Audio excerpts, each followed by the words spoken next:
Welcome to Bethel Online Education Hub. Learn anytime, anywhere. Don't forget to like, comment, share, and subscribe for more. Let's learn together, the Bethel way. This is Media and Information Literacy, Lesson 9, Current and Future Trends of Media and Information. Massive open online content, or MOOCs, have revolutionized the way education is delivered. These online platforms allow anyone with internet access to learn from top universities and organizations, often for free or at a low cost. So ito yung tawag sa ginagamit para makapag-supply ng online learning. Massive open online content. Next is wearable technology such as Google Glass, iPhone watches, and fitness trackers are reshaping how individuals interact with media and information. These devices provide real-time information regarding with health monitoring and increased connectivity. So, uso 'to ngayon, ito yung ginagamit kadalasan ng mga naggi-gym, yung iPhone watches, tapos yung fitness tracker kung talagang, gusto nyo na ma-check yung heartbeat nyo or kung ilang calories na yung na-burn ninyo, ito yung puwede nyong gamitin. Kasi hindi niyo na kailangang mag-weigh in para malaman kung may na-burn ba kayong fats or wala. Yung wearable technologies na 'to, naka-connect siya sa internet o kaya meron siyang internet provider para magamit niyo siya. The advent of 3D technologies such as 3D printing, holograms, and 3D films is transforming industries ranging from entertainment to manufacturing. 3D printing allows for the creation of physical objects from digital files, revolutionizing industries like medicine, example, creating prosthetics, and manufacturing. So, itong mga 3D naman, di ba dati aware naman tayo sa sinehan, as in parang isang malaking TV lang siya na merong whiteboard, tas nagpa-flash na dun yung palabas. Ngayon kasi, meron na siyang 3D. So, pwede niyo na siyang ma-experience as if kayo yung nandun sa loob ng pelikula. Tapos ginagamit na rin 'to sa medicine, so nakakapag-create na sila ng prosthetics na halos kamukha nung, may kailangan o nung may pasyente. Halimbawa, nawalan ng isang paa, nawalan ng isang kamay, gamit yung 3D technology, pwede na silang maka-create ng isang paa, ng isang kamay. However, it's plastic, hindi siya totoo. Kasi, 3D printing ang ginagamit sa paggawa nun.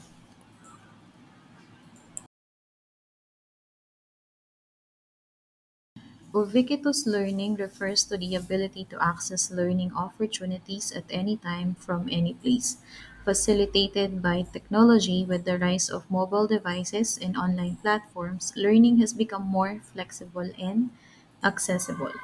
So dito pwede ng example yung halimbawa laptop nyo, cellphone nyo na naka-connect sa internet or kung meron kayong internet service na dala-dala ninyo, pwede nyo siyang magamit anytime, anywhere. So pwede kayong mag-aral kahit anong oras, kahit anong araw nang hindi masyadong naiistorbo kung ano man yung ginagawa ninyo. So, mas flexible na siya, tapos mas accessible na siya kasi kahit nagbabakasyon kayo, nasa family reunion kayo, o kaya birthday nyo, pwede nyo siyang i-open, pwede nyo siyang gamitin para makapag-aral.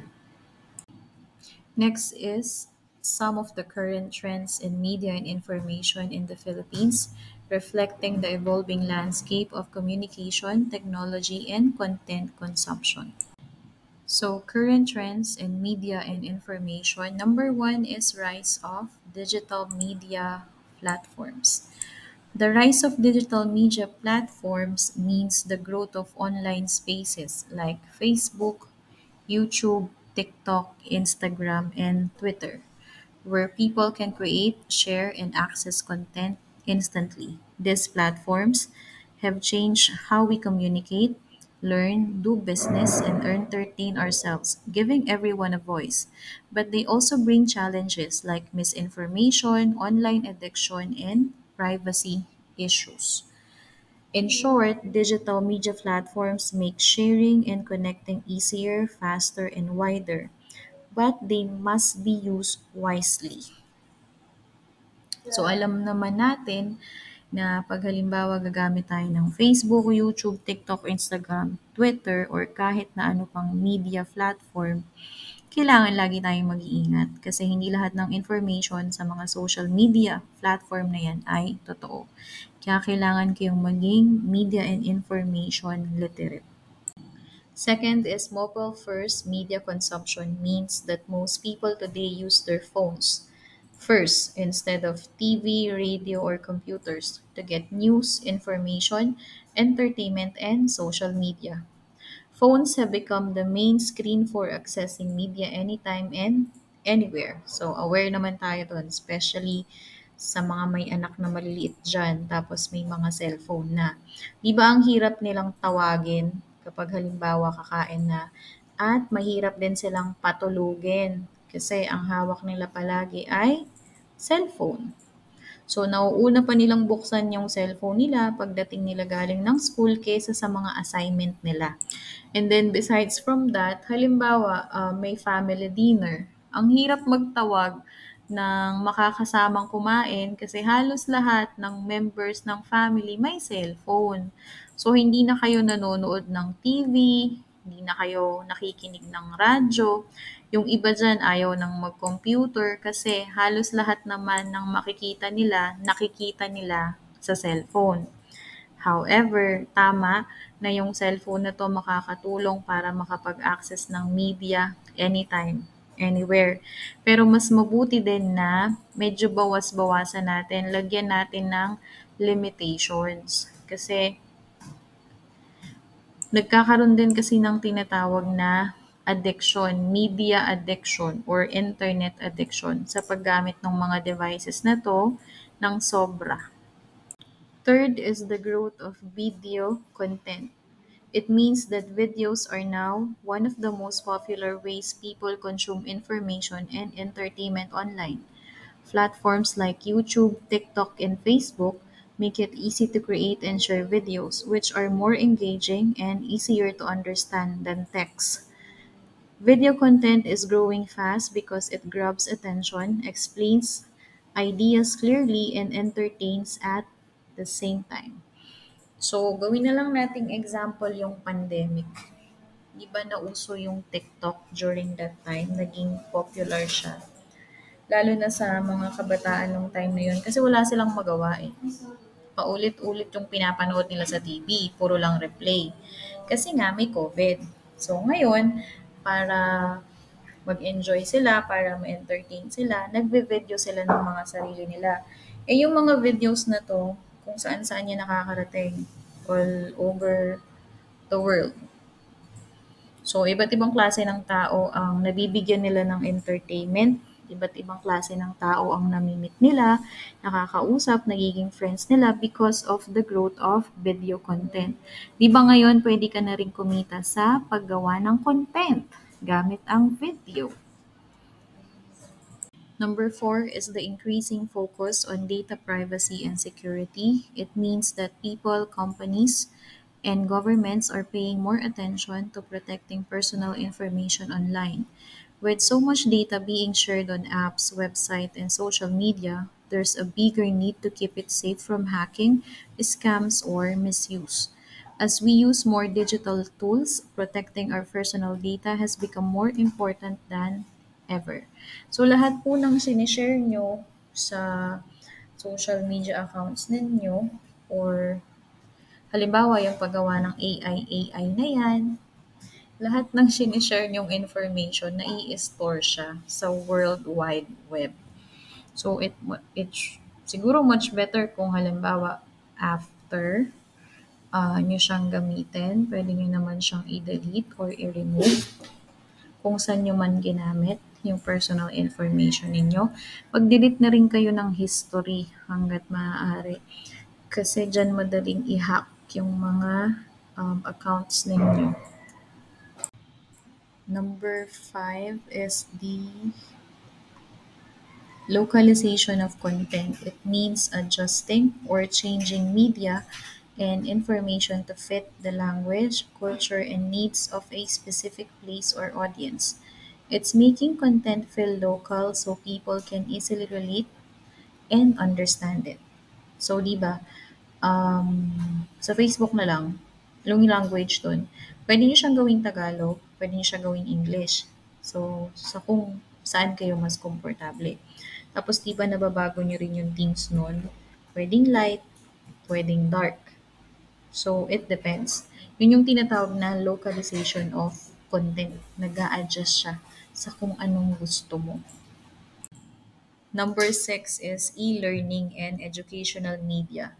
It refers to using digital tools, online platforms, and multimedia like videos, apps, and interactive lessons to support teaching and learning. It's learning with the help of technology, making education more accessible, flexible, and engaging. Number seven is combating fake news and misinformation. Means taking steps to stop the spread of false or misleading information online and offline.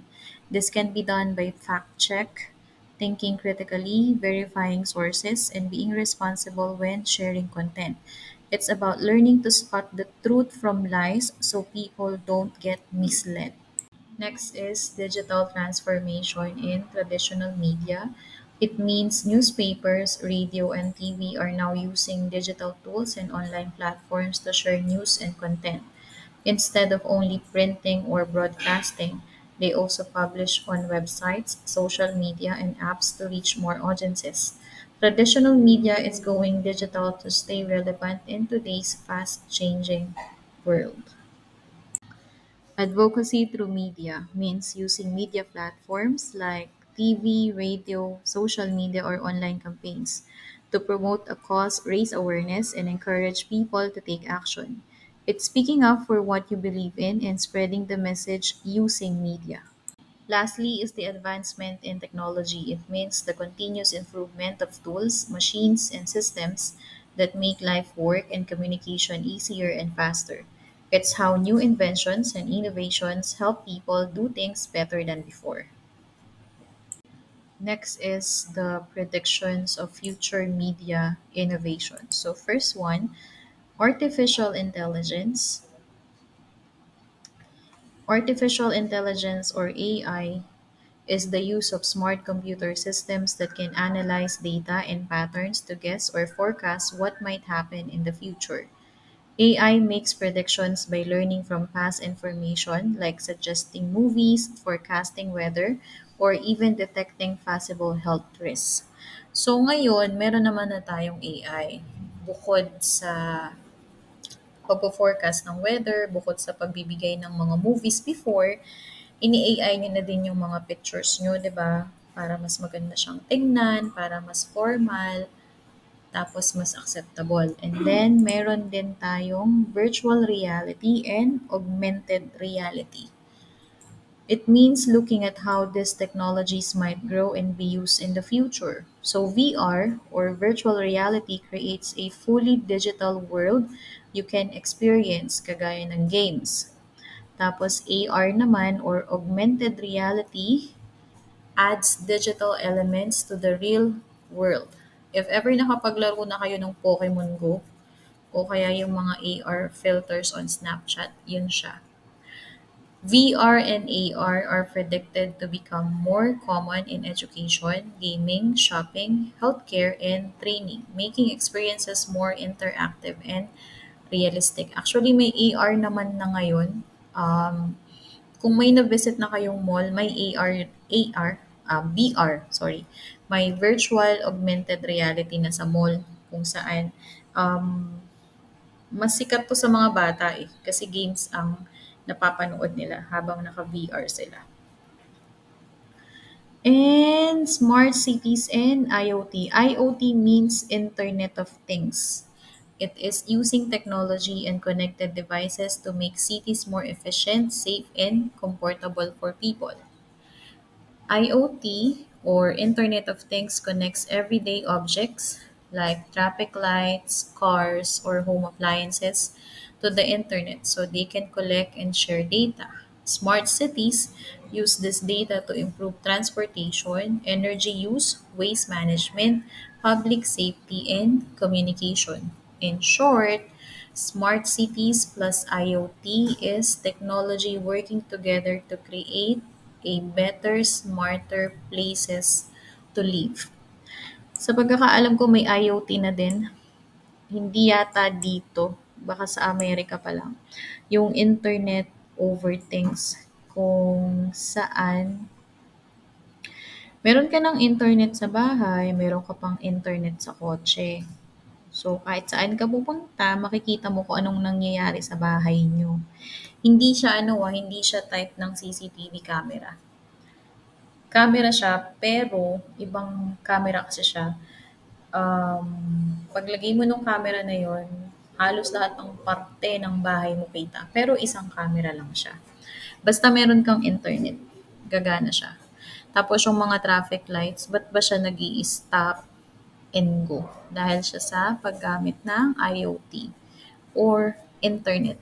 Yung mismong ilaw ang kinakabitan ng internet, hindi yung poste ng traffic lights. Meron na rin naman tayong smart city ngayon, 'di ba? Meron na kayong mga free wifi sa lugar ninyo or kung halimbawa magvi-visit kayo sa ibang lugar, especially Manila, as in city talaga. Halos lahat yata ng streets doon naka-free wifi, pero dahil nasa Pilipinas ka, it's limited use lang. Pwedeng 1 hour o kaya sa mall, sa SM, may free wifi, mga 30 minutes. Hindi ako sure. Mga 5 minutes daw. Di ako sure pero may mga free wifi na rin naman sa mall, sa kalsada, basta city. And then yung mga wifi kasi na 'to, ginagamit siya sa smart city para ma-identify din kung safe ba ang isang lugar, kung okay ba ang transportation, kung hindi ba traffic, yun lang. Always remember media and information are becoming more digital, mobile, interactive and powerful, but also bring new responsibilities and challenges. So use your media and information wisely.